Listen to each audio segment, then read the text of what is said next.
At day camp, we spend the majority of our planning time working on our militaristic program grids of athletics, arts, swim, etc. But the day camp day also includes the in-between moments that can be boring wastes of time or create exciting and memorable campy opportunities that kids will remember far longer than the ball they hit or the bracelet they wove. Let's ask Michael Brandwein how he feels about this, because I'm sure he's got some thoughts and ideas. This is the Day Camp Pod.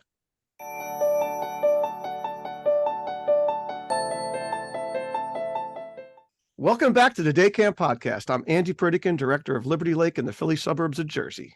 I'm Sam Thompson from Crystal Lake Park District, Crystal Lake, Illinois. And we have back, ladies and gentlemen, every season, we are blessed to have our friend Michael Brandwein. How you doing, Michael?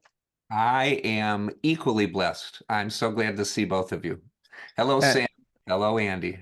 And unbelievably, Michael is home and his wife is out giving talks and learning things. So amazing. Yes. It's a change of pace for the Brandwein household. Although I'm home arranging my schedule for end of May, June, July. So even though I'm not traveling, I still am looking at the travel sites. Right. So Michael, at day camp, we're so intentional about so much of what we do.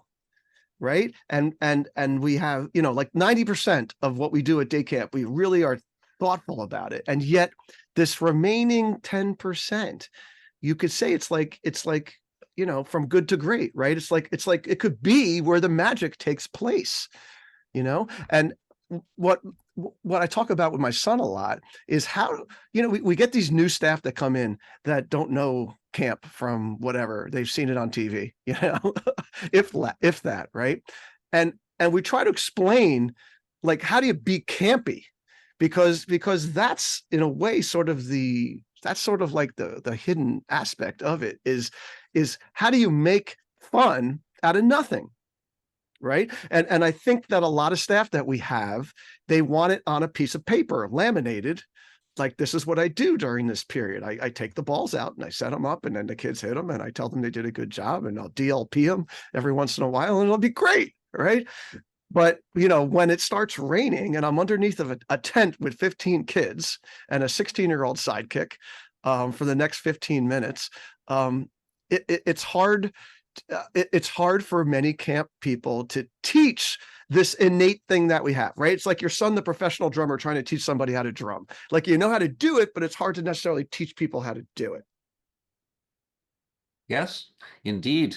And you know how much I love questions. So to me, the cool thing about asking about transition time in particular and what staff does is that it also ends up circling back to a core question that really has nothing to do with that directly, but has everything to do with the way we supervise and lead staff all summer. And that's a very powerful reason why I think this is always worth our consideration. How does our staff get ready to and actually use transition time at camp?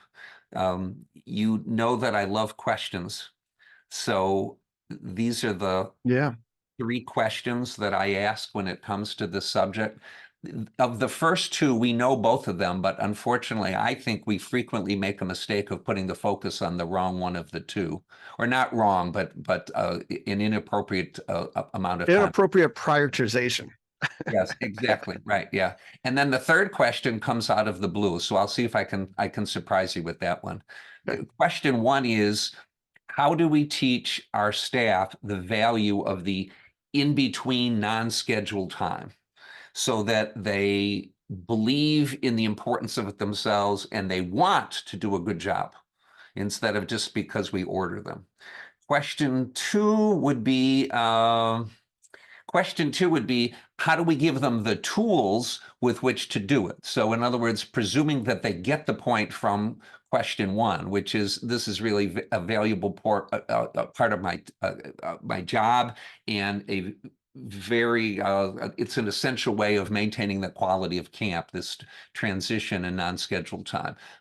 Where do I get the ideas and how do I practice executing those? And we can take a look at both of those questions really quickly. The third question I'll preview also and tell you that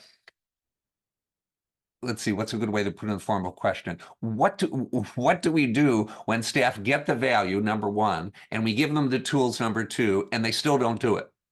That's question 3. And to me, that then circles back to a core question, which is, how do we lead staff and make this a professional job? In other words, it's a professionalism question, and it is something, therefore, that relates to not just what they do on the way to archery from arts and crafts, or on the way to lunch or from lunch, but it has to do with how do we get them to do anything, and especially, and then a sub question of this is all directors can talk about now, of course, is today's staff, and are there cultural changes that we have to address? Are there different ways we have to train them? Because generations shift and change. These are generalizations, but there are some differences in staff. I'm sure you must have discussed this many times. Yeah, sure. Right, yeah, right. You're all tired of that. Yeah. So, all right, so number one, numero uno. Let's go back to number one. Number one is, if I train your staff and tell them that this is valuable time, it doesn't make it sticky enough. So can I tell you the way I do it? Please. Okay, what I do, and I'll be, I love specifics, so I'm going to tell you exactly how I do it. And everyone listening, you can do this too. Here's what you do. You walk out in front of your staff sometime during your staff development time before campers arrive. And what you do is you say, where are my 3 blocks? Now, the reason you shout this while standing in the center of the room is because you've just made what I call a startling statement. The way to grab people's attention is to say something that makes them curious. And you've only got about 10 or 15 seconds to do it. So every time I present to anybody about anything, I begin with what I call a startling statement, or something that will make them curious. So they have no idea what you mean by blocks. You then approach 3 people and you say, you look like a terrific block, Sam. Would you please come up? Let's give Sam a big round of applause for helping. In this manner, you get all 3 people up in front. And what you do is you have them stand facing the staff, and you have about 2 to 3 feet in between all of them. So just to use my hands here, for those of you who can see me, you have one person here on the left, one in the middle, and one on the right, okay? Some of you may not be watching on video. You may be exercising while listening to audio so that you can grow up big and strong like your friend Michael from Chicago. Okay, so you've got 3 people standing up there. Now what you do is you go up to the first person, and you can read this right off of a file card. And you don't need to copy this down, because when I'm done, I can tell you where you can get the details of this. But what you do is you say to the first person, please repeat after me. And what you say to them is something very simple, like, I am arts and crafts, one of our great programs. And that's easy, and they repeat it. I am arts and crafts, one of our great programs. Then you stand over the shoulder of person number 2, and you say to person number 2, I am sports, one way that we teach great physical skills. And so they say, I am sports, one way we teach great physical skills. Now, you don't need to do this third bit, but it's very, very funny, and funny is helpful. You go to the third person and you say something like, I am one of the many other programs we offer in a multidisciplinary camp approach that offers a variety of interesting, and you just go on for like 3 unintelligible sentences. And then you stop. By the time you get 5 seconds into it, everyone is laughing, including the person up there, because of course they're not going to be able to repeat it. So you laugh with them to show what a warm, engaging person you are. And then you put your hand on their shoulder to say, I was just kidding. I would never put you in that position. And then you say something much simpler, like something like, I'm one of the other great programs here. And that, of course, they say. And then you have everyone give them a big round of applause. And then you go for it. What you do is you say, so these are building blocks in our camp program. It's why people come to camp, all of the fun stuff. There'd be, too many to mention. But check this out. And then what you do is you walk in a loop between those 3 people. So you kind of walk in front of the first person. You go in and out, right. You kind of go in and out, thank you. You kind of zigzag through. And then you say, but the space in between the programs is what I like to call grout. It's just like if you had bricks. Bricks are the building blocks of our program. You just met 3 of the bricks. But what holds the bricks together is the grout. Another fancy word, staff, is mortar, M-O-R-T-A-R. And the grout and the mortar, what are those? Well, they're the times that you don't go into lunch, but you're waiting with your group to be told, that lunch is ready. Or it's the time that you're walking from one activity to the other. Or it's the time that you're sitting with your group waiting for the day camp assembly to begin, and you're just waiting and things haven't actually happened yet. A typical day camp example of mortar or grout is when all of your campers haven't arrived yet and you're greeting them one at a two. They come on a bus or they are being dropped off by their parents. This is grout time. This is the stuff that's unscheduled. Please repeat after me. And then what I say to them is, bricks are good, and they shout, bricks are good. And then I say, but grout great. Is great. Yes. Exactly. It's the mortar that matters most. So again, bricks are good, but grout is great. It's the mortar that matters most. That's phase one. Phase two is why. So now you have to have a discussion with them about why is the in-between time so advantageous? What's so powerful of it? So instead of just saying, hey, you guys, kids will remember the unscheduled time, the most. So be sure you have a toolbox of great games and songs and cheers. Yeah. Talking isn't training. It would be better here if they discussed it. Now you have a couple options. One you can use is you can have them turn to a learning partner. You can say, please take 3 minutes and write down as many reasons why this time is more important than any other. Another way you can do that is ask them what I think is a great, great question. And the question is, if you were a talent scout for outstanding staff all over the United States and Canada, and the director gives you the schedule, and you only have 15 minutes to visit each camp, which 15 minutes would you pick to visit at that camp? What would be going on at that camp, and why? Now, the answer to that question you can talk to them about as a group before they go into their 2 or 3 minute discussion.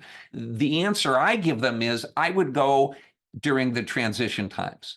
Because as valuable as it is to see somebody teach arts and crafts or baseball or swimming to kids, what the staff individually do during those non-scheduled times tells me who their superstars are every single time, no exceptions. So I would visit your camp, Sam, and your camp, Andy, during a transition time, during those 15 minutes. And then I get out of there with the names of the 3 people who were doing what we most want them to do. And then there's one final suggestion I can make to really help them understand the value of this grout time, in addition to setting up this cheer, which you can, of course, use throughout the rest of training. Bricks are good, mortar matters most. What I do is I have 5 pieces of paper with 5 reasons why grout is great. And I take each piece of paper, the print on them is very big, and I crumble them up into a ball and put them in a shopping bag. And what I then do is stand in the middle, and when I say I, it shouldn't be me at all. Those of you who have been to my webinars or workshops on how to do staff training know that one of my favorite sticky notes to put in front of you when you plan training is, who should be up here instead of me? So I'm just saying I, but you stand there with the bag and you throw the 5 balls into 5 random places. The people who catch the ball stand up, they open them up, and each of them reads what's on each of the balls. And what it says in the balls, and I want to actually do this right. So right. And as he's looking for that, I just want to explain. Yeah. Michael has this all written out. It's in his books, it's in handouts, and we're going to give the information of where it's located, but he's got it all laid out for you. Thank you, Andy. But, as I always say, my purpose here is not to say you have to buy something in order to do this. You can do this. I've done most of the work for you. I can save you time. But if you don't want to do that, you don't have to buy anything. What you can do is you can say, one of the balls says, grout is great because building positive relationships takes time. And so the time that you have just during scheduled activities, no. These one-on-one opportunities are really important. And so the time between activities is important and shouldn't be considered extra time. We never refer to it as dead time at our camp. There's nothing dead about it. These are moments where we want to use camp for some great benefits. And then the second person says, yeah, one of those benefits is that it's the best time to develop one-on-one relationships with your campers and not just with the whole group, which is what you have to do when you're teaching everybody. So it's great one-on-one relationship building time. The third one I give them is young people often remember Grout more than anything else. Why? It's because it stands out from the regular routine of the day. Kids aren't dumb. They know that if you're doing this extra special kind of stuff, it means you really like them, and it's the extra icing on the cake, and it's something that makes it really fun. Also, they know that leading activities is part of our job. So when we do this extra non-scheduled stuff, it means that we're even doing more of our job. And so I've just kind of crept into reason number 4. 3 and 4 melt together.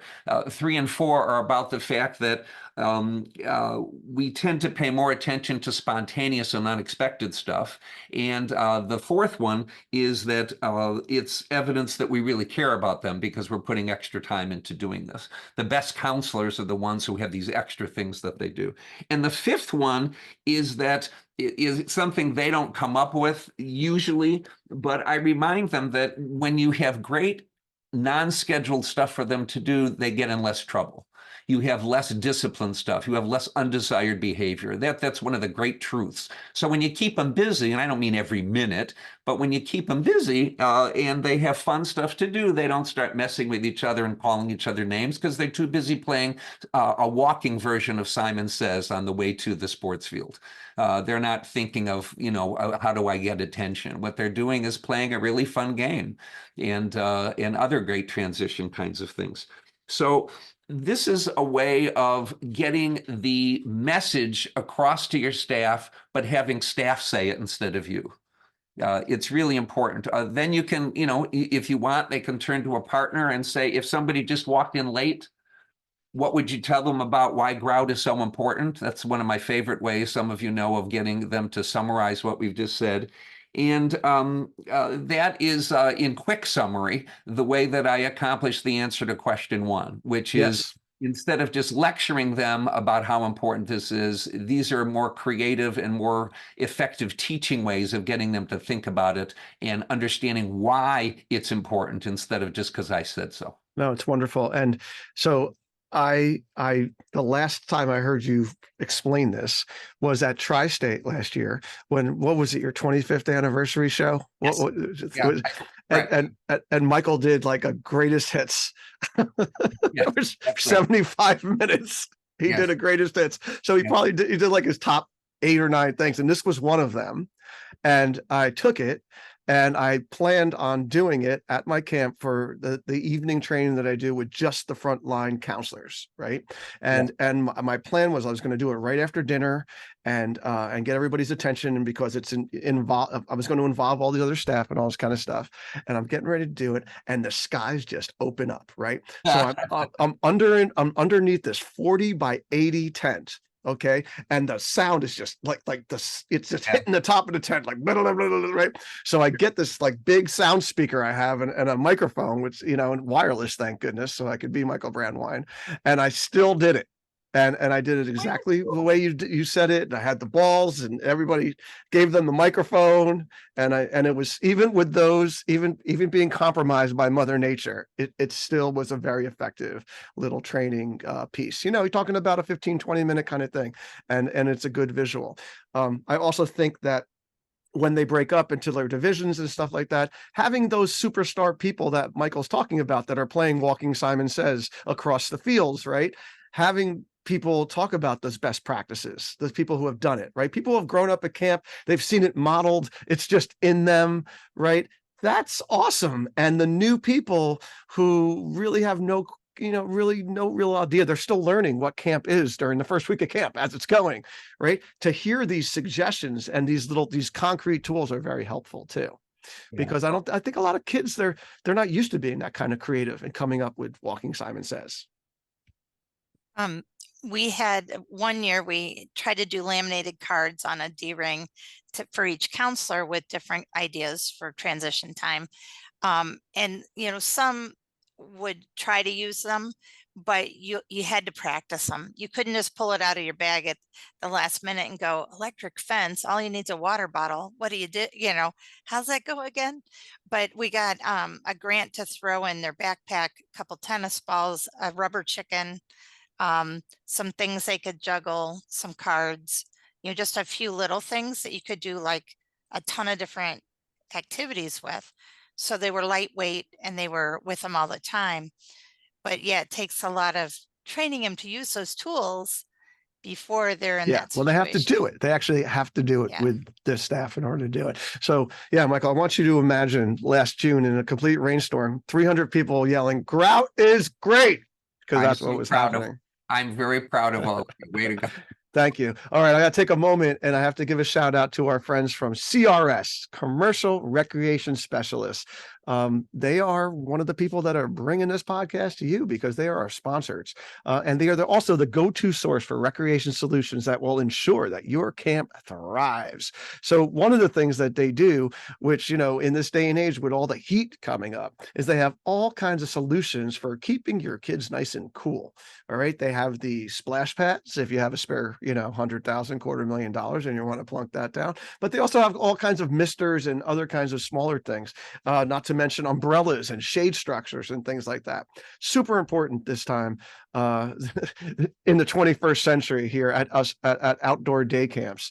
So yeah, check out CRS4rec.com. Say hi to my friend Rich Wills and the folks that are at pretty much every major conference. They're huge sponsors of all of the ACA stuff that goes along across the country because CRS is serious about fun.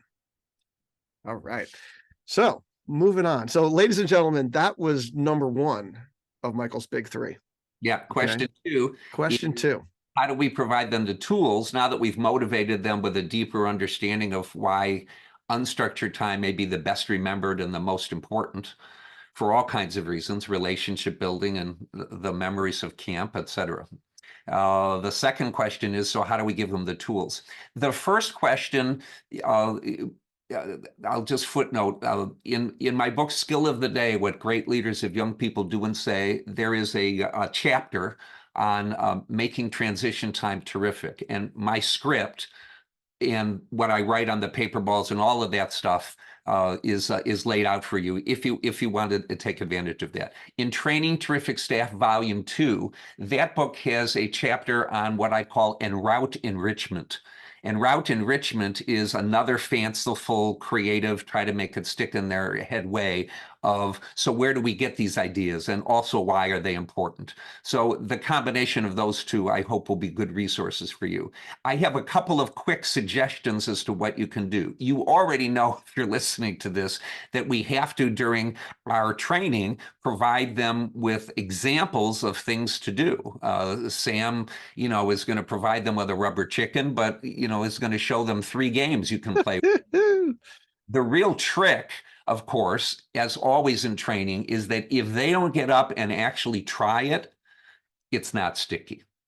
And what we need to do, therefore, is to provide them opportunities to see a group of grout games and activities, and then give them a choice. So here's 3.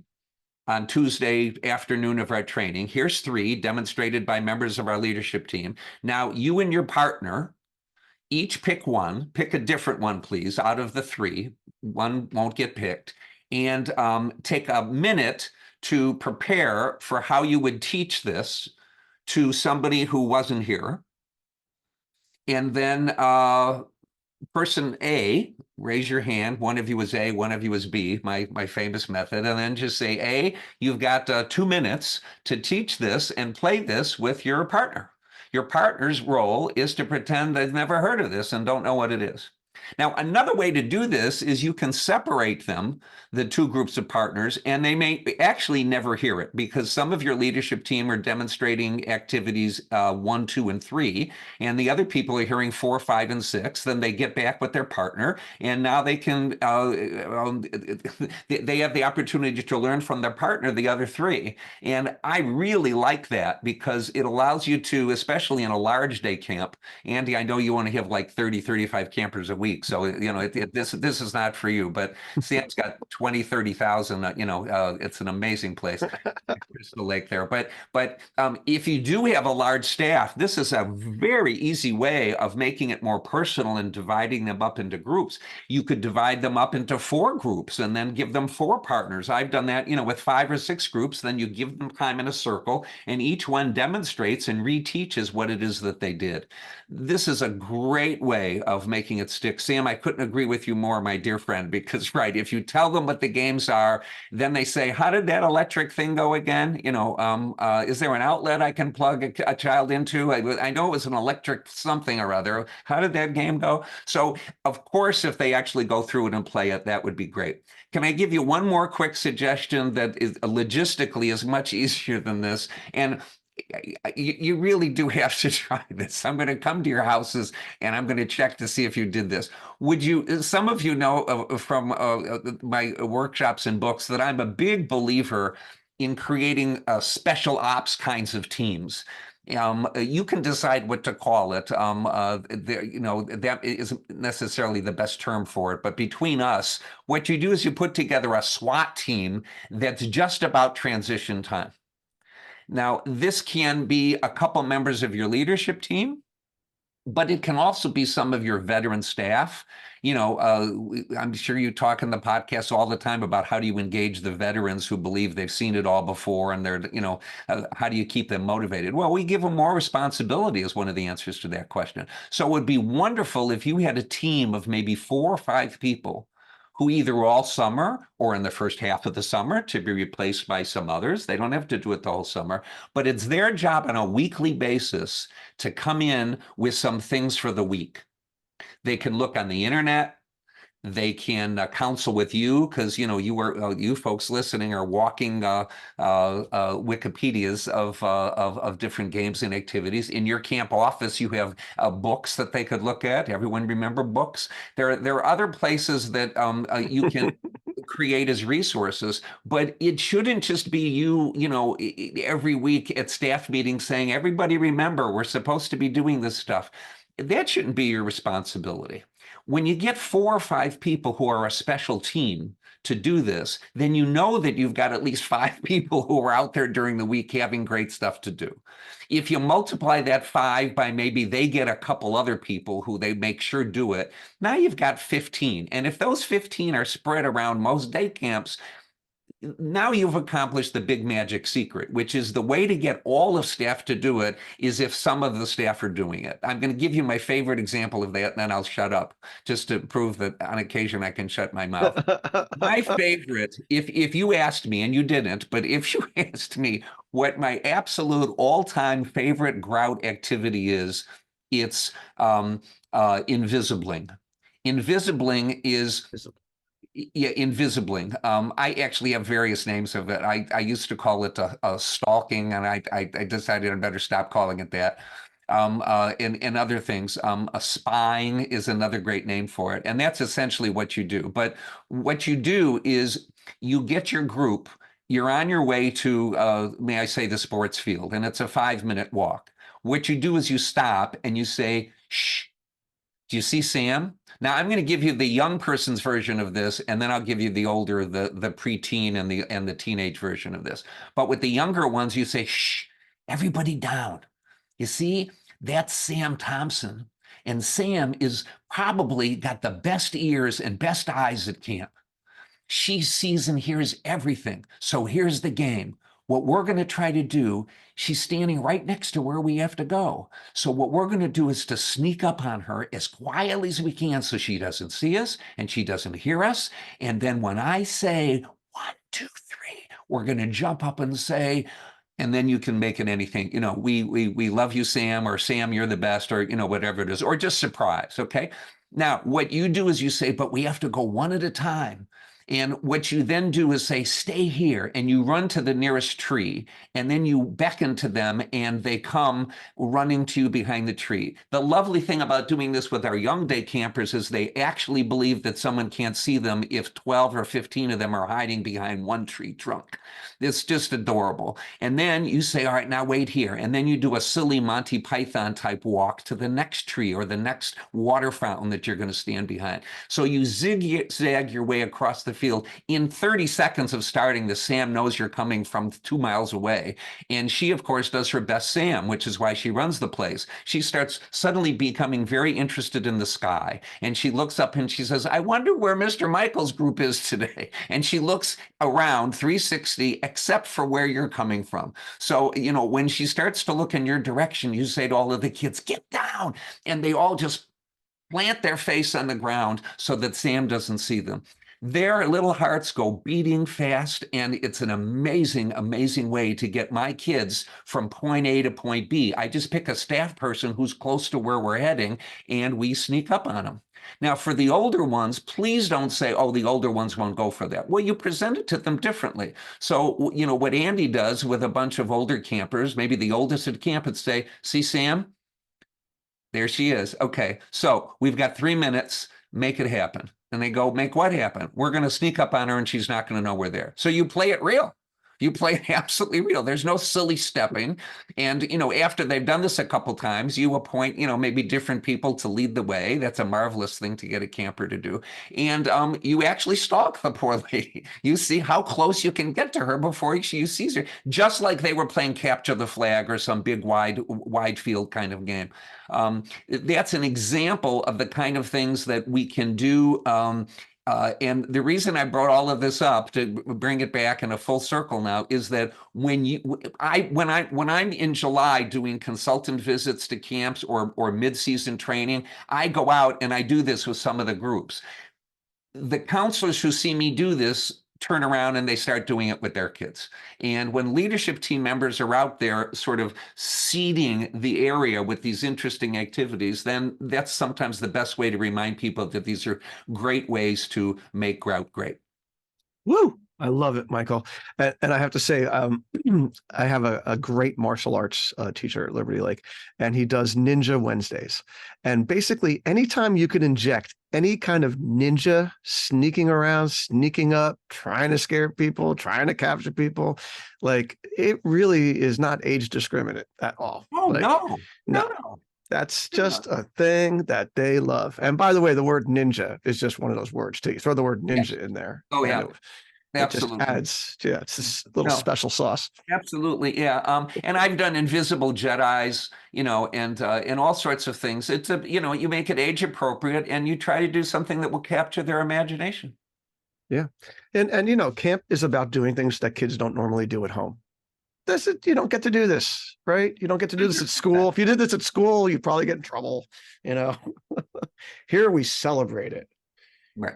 Yeah, no, exactly. Now, you know, the best things are you know, I mean, I improv that once 121 years ago, and it became part of my regular repertoire. Nobody taught me to do that. I was just on a hot day trying to keep them together. They were probably back then kindergartners or first grade day campers, and I just made it up.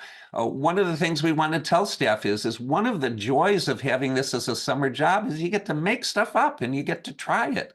You know, I mean, and I give them examples from my life. I say, when I was a young day camp counselor, I would suddenly stop while walking with my kids, and I would stomp one of my foots like there was a wall in front of me, and I would say, what a ridiculous place to put a bunch of laser beams. And then I would say, all right, you guys, you know, here we go again. And then I would crawl under the invisible laser beams.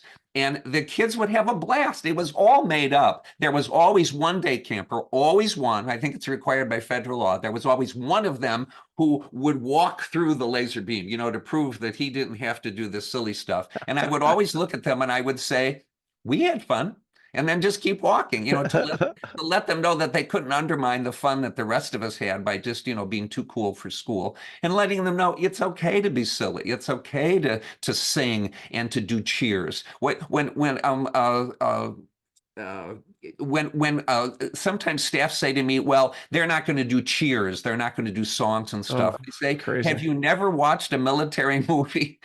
Have you never seen the cadences that people use during basic training? Do you not have a member in your family who served in the army? You know, ask them how they create a cohesive group of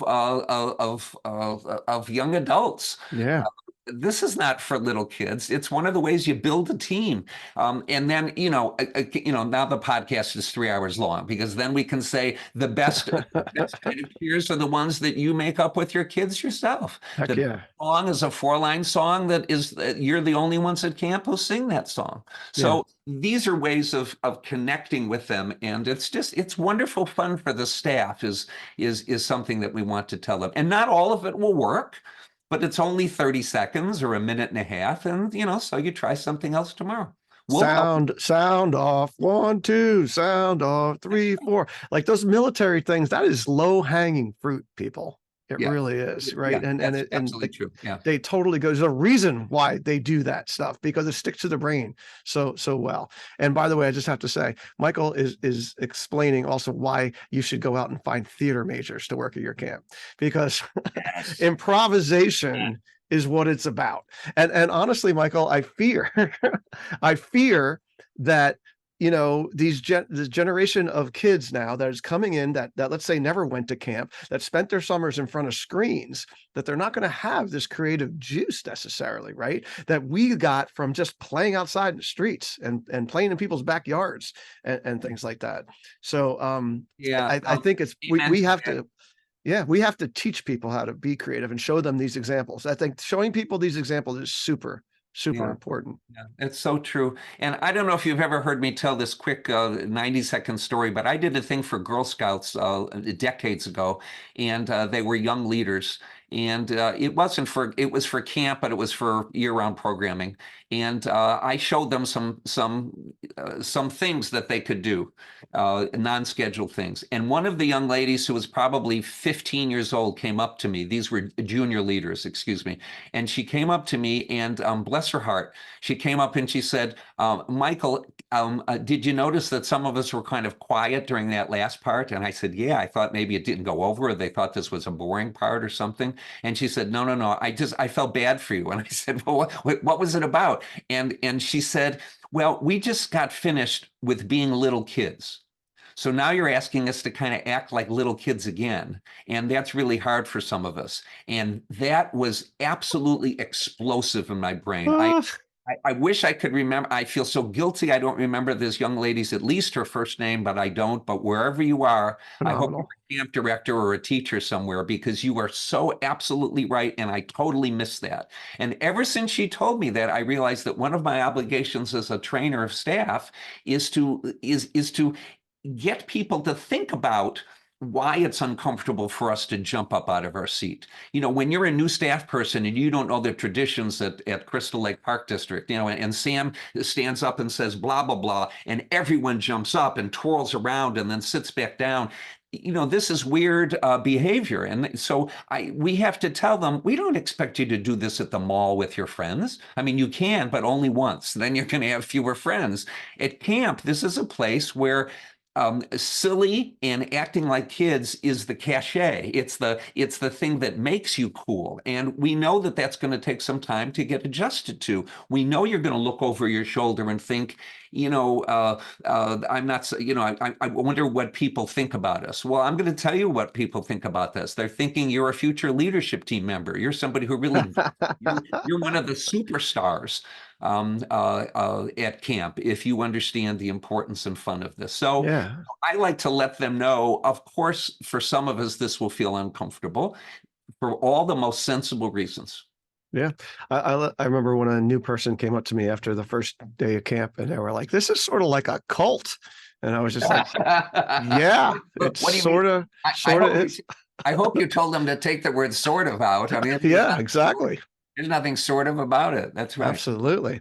Yeah. All right, folks. So we got to give it up for our friends at Camptivities. Woo! It's Ryan Rosen and friends out there in LA who have masterminded this scheduling software to help make people's lives easier, because scheduling affects everybody, right? It affects everybody's summer, and it's easy to make mistakes. It takes a ton of time, and bottom line, scheduling is hard, but it doesn't have to be as hard. Let Camptivities help you create a balanced and engaging schedule without the mistakes and without those long days and nights. Camptivities does it for all kinds of day camps. They do auto scheduling, camper and group scheduling, elective scheduling, manual adjustments, over 50 reports, tons of customizable settings, and so much more. So if you're looking for a better way to schedule this summer, go check out camptivities.com and set up a time to chat with these nice folks, because they'd love to show you the next big thing in camp.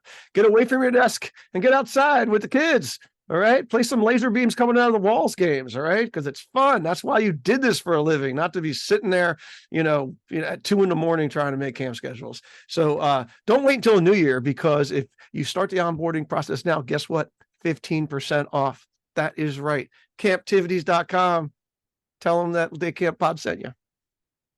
And people will think we set this up, but 2 hours ago, I was on the phone with our friend Ryan Rosen. Ryan is a great friend, as the two of you are, and I also believe he has one of the sharpest, smartest brains in camping. And we talk all the time about problems that face directors and things like that. He's always been a great sounding board for me. And just today, by coincidence, he didn't know until I told him that I was appearing with you on the podcast. But we were talking about my third question, which is, so what if you do the first two and some people still don't do it? This goes back to, what do you do when staff don't do other things that you ask them to do? And so what I asked Ryan was, I said, some people you'll hear will say, well, it's just because those people are lazy. What do you think about that? And he has always said something very profound, and I asked his permission to quote him, and he said, I don't think so much that it's lazy. I mean, some people, of course, are lazy, but it's not so much laziness. It's this fear of making a mistake. It's this paralysis of not knowing how to do this correctly, of not having somebody come to you and saying, it's 11 o'clock, between 11 and 11:05, you're going to play I Spy Something that starts with the letter B, as we're walking, and see if you can see what I spy. And I think this is an insight. It's a very, very smart point. And I just want to interject that I was an instrumental music teacher in schools, right? Yeah. And I used to teach kids how to play jazz and how to improvise. And would you believe it was easier for me to teach 9, 10, and 11-year-olds than it was to teach 17, 18-year-olds in high school. And the reason being is because when you're a kid, when you're a young kid, you're used to making mistakes. It's part of your day-to-day life. You mess up. I've also taught piano lessons, right? It's easy to teach a kid piano because it's hard and they're used to really hard things. It's hard to teach an adult piano because they struggle with things that are hard and stuff like that. And those high school kids, when they were trying to play jazz, they didn't want to play a wrong note, and it might be embarrassing in front of their friends, whereas an 8-year-old could care less about it. So it's the same sort of thing. When you're asking somebody to lead a group of people and pretend that there's laser beams coming out of the wall and that you're playing ninja to sneak up on the camp director, right? You have to get out of that, like, I'm worried about looking cool in front of my friends thing. And for a lot of the day camp staff that we hire who are younger, that is a big deal, right? Our teen leadership program at Liberty Lake, which is the 14 and 15-year-olds, we spend an inordinate amount of time working on that just to get them out of this, stop trying to be cool and let's get real here kind of thing. How do you do it? We drill it into them. We make it part of the norm. We make it the normal thing. And if you have a camp where it's the normal thing, that camps that are going from place to place are doing these little creative things and people are seeing it. You said it earlier, Michael. If somebody in the division is doing it and the kids are having the time of their life, well, they're going to be like, how come you're not doing that? But also they'll say, okay, so I guess it is cool to do that. And if the people that are being silly, like, 18-year-old Michael Brandwein at camp, right? And he's being celebrated for it, well, then I want to be celebrated too for doing those kind of things. So it's creating a culture of being serious about fun, like CRS said. Right. Yes, exactly. It's really important to work accountability into this subject. That's the last big point I think we have to make. And that's a response to question 3. If we tell people that we expect them to have transition time activities, and as Ryan said to me today, bless you, Ryan, we want them to prepare with their co-leaders, for just 3 or 4 minutes and pick a game or 2 that you're going to do today during transition time or unscheduled time. We want you to be prepared for this so that you don't have to make it up on the spot. If now the question, of course, the sub question under my question 3 is, well, but what if you see people who aren't doing it? So, a couple of quick suggestions. One is be very slow to make assumptions about why that is. So, for example, it's not necessarily that they're lazy, as we just discussed. It may be that they're afraid of making a mistake. It may be that they're afraid of, of looking goofy. See, I know I'm supposed to teach archery. I don't have as much fear of being goofy there because everybody has to go to the archery or arts and crafts or swimming. But when I'm doing these extra things and, I just kind of made them up, or everybody isn't doing the same thing, then I stand out as different. And when you're a young person, standing out as different is sometimes risky. So what we have to do is be careful of assuming why it is. So what do? What I do is I go and I say, one of the things that we all of us are working on is grout time. Tell me how you're feeling about that. What have you been able to do? In other words, put it in the form of a question and make it a friendly question and make it about all of us. I would go up to Sam if she was, a 5th grade group leader, and I would say to Sam, so Sam, one of the things I'm checking in with everybody about this week is our grout time, and I might do this the 2nd week of camp. So it makes it clear to Sam, this is not, something that I notice that you're not doing, although the truth is I notice that you never do this. But I'm not going to presume why that is. It may be that you need a partner to get started with this sort of thing. And so then you have the opportunity to say, one of the things that my main reason for being here, I always say, is to support you doing your best work. One of the ways I can support you is in your, when you leave this activity now in about 15 minutes, I can come back and you and I can do a I Spy something that starts with the letter B game together. I just want you to see what that feels like, and we'll lead it together. And that's one way of showing that you're there to help them do a better job at this. But I want to skip to the end because, this is a whole podcast of how do you manage staff behavior. And the last time I was here, I think that was our entire subject, which was how do we increase professionalism? And now I've come back to that. It was a great episode, by the way. Well, thank you. It was a great topic. You guys picked it, and I give you credit for it. And it's something I work with leadership teams about all the time because it's our job to hold people accountable. What I say to people sometimes is, look, if you were working in a restaurant and you were a wait person and your boss said that you have to memorize today's specials or the weekend specials before you approach tables, they would give you the list of the specials and you'd have to memorize them. Now, a good boss might say, look, if you can't memorize them, bring this card to the table and use it as your crib sheet, but you have to know what the specials are and you have to be able to describe them with enthusiasm because we make more money off of some of the specials. Okay. And it makes the chef happy. So if it turns out that, some customers, when you say goodbye to them and they pay their bill and you say, did you enjoy any of the specials? And they say, nobody told us about specials. You're going to go back to wait person Sam and you're going to say, so Sam, have you been and Sam's going to say, well, not really. And then say, well, let me see what I can do, or I can ask what's getting in the way of that. How can I help you get that done? But in the end, you have to put your foot down and you have to say, you can't waitress the tables. You can't waiter the tables if you don't present the specials. This is a condition of your job. You can't work the window at Starbucks unless you greet people in a certain friendly way. We won't script it for you. You can bring your individual personality to it. But yes, this is a have to. You absolutely have to do this. And it is our failure to put our foot down about this that allows me to invoke maybe it's my, when I'm saying famous, folks, if you're not watching my face, I have tongue in in cheek. I don't mean to use ego when I say this, but I hope I'm well known for saying the following sentence. Okay, you ready? It's my big sentence on staff supervision and professionalism. The reason I think, this is just my opinion, that most staff, wait, I want to say that differently. The reason that many staff do not take this as a professional job is because we don't act like real bosses. Yeah, we don't treat it like one. It's true. Yeah. We're so happy to have a warm body there Yeah. that we don't want, that we just want to keep them going and make it to the end of the summer. And it's super Right, sad.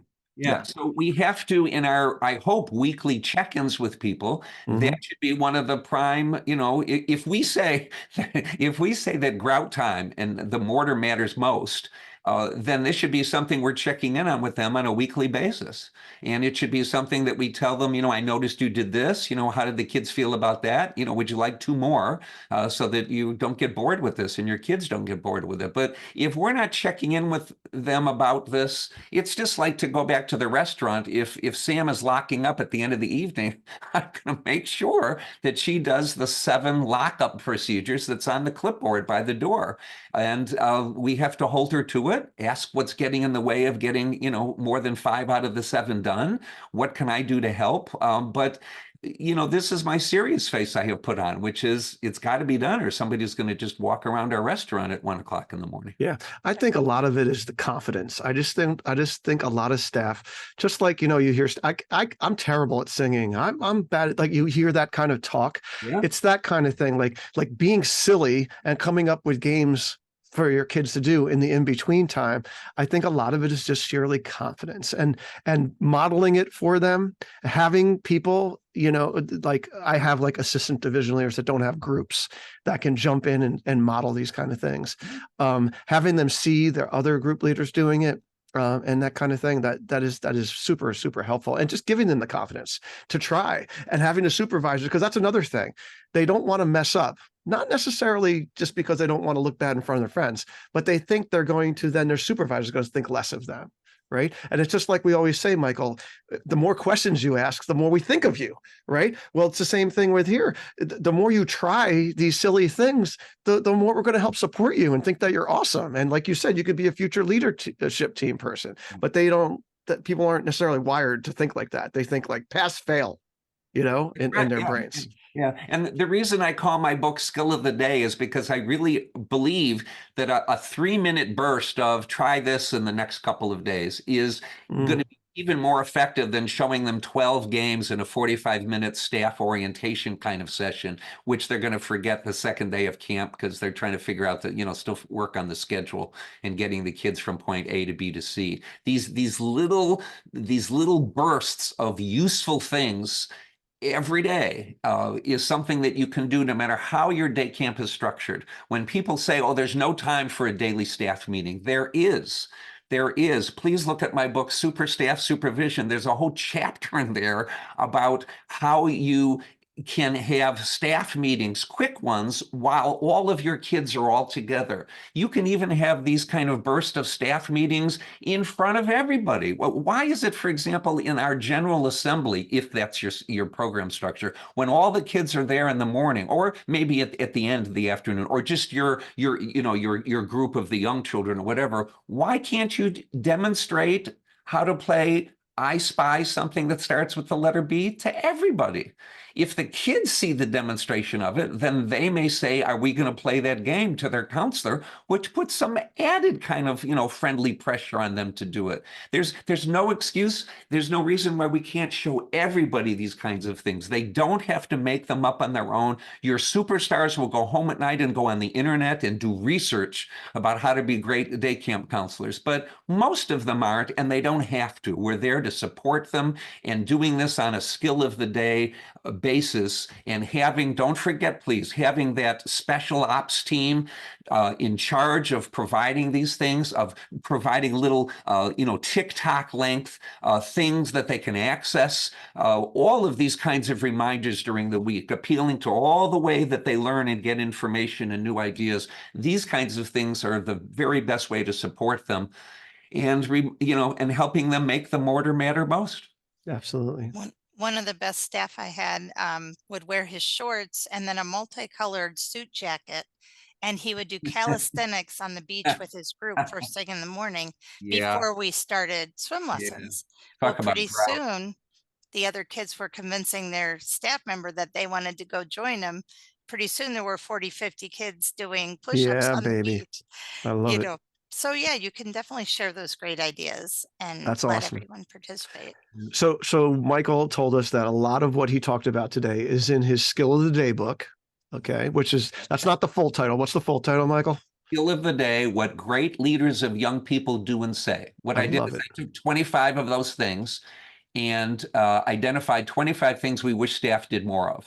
And then what I did is come up with 25 training plans, creative and engaging training plans. So you can pick any one of those 25 skills and it shows how to teach staff and get them to do it. The reason I wrote it is because people requested and said, I don't want to be up in front. You know, Michael, you told me that it shouldn't all be me. So you can take skill uh, what's skill B5, which is the one about making transitions terrific.